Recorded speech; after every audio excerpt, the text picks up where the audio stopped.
Bienvenue à tous dans Conseil de vie, Nelly Nana. J'espère que vous allez bien. J'espère également que vos familles se portent bien. Alors aujourd'hui, nous allons encourager les mères célibataires et nous allons leur dire, mères célibataires, vous pouvez y arriver. C'est vraiment difficile d'éduquer un enfant ou alors des enfants seuls. Généralement, même quand on a un père et une mère dans une même maison, ce n'est pas toujours aisé d'éduquer un enfant. Alors, ces mères célibataires ont la responsabilité de bien jouer leur rôle de mère, mais aussi d'essayer de combler les désirs que l'enfant devrait pouvoir avoir de son père. Ce n'est vraiment, mais alors vraiment pas facile. Mères célibataires, vous devez faire de l'éducation de vos enfants votre priorité. Vous devez protéger vos enfants et je vous donne quelques astuces. Il est important d'éviter de faire que votre maison soit un lieu où beaucoup d'hommes passent. C'est vraiment pas bien. Ça, vous avez besoin que vos enfants soient équilibrés. Vous avez vraiment besoin d'éloigner de vos enfants les hommes si vous n'avez pas encore une relation assez sérieuse.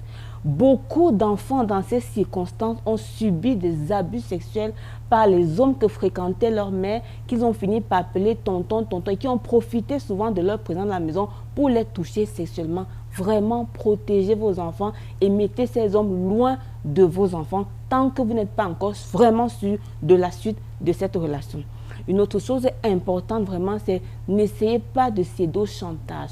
Parce que beaucoup d'hommes vont venir vous dire, vraiment, je voudrais m'engager avec toi, je pense que tu es une bonne femme, mais le fait que tu aies déjà 2, 3 enfants ne me satisfait pas. Vraiment, si tu peux aller laisser tes enfants chez tes parents, on va refaire nos vies ensemble.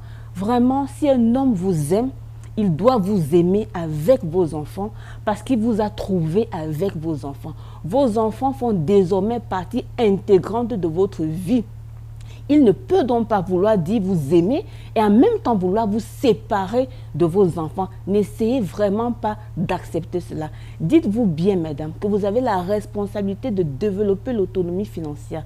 Même si le père de vos enfants ou de votre enfant prend soin de cet enfant, travaillez pour être indépendante financière, vraiment pour que le jour où cet homme ne donne pas la popote, que vous ne soyez pas pénalisé, que vous ne soyez pas bloqué, et parce que ça peut être une source de frustration. Et la dernière chose que je peux vous dire, mesdames, dites-vous bien que vous n'êtes pas encore garage. Rayonnez, faites-vous belle, prenez soin de vous et dites-vous bien que votre futur mari est en route. Celui qui va vous aimer, qui va accepter vos enfants et qui va décider de vous épouser et intégrer le fait qu'il vous a trouvé avec vos enfants. Attendez patiemment et vivez votre vie de manière paisible avec vos enfants. Bon courage à vous, mères célibataires. À très bientôt.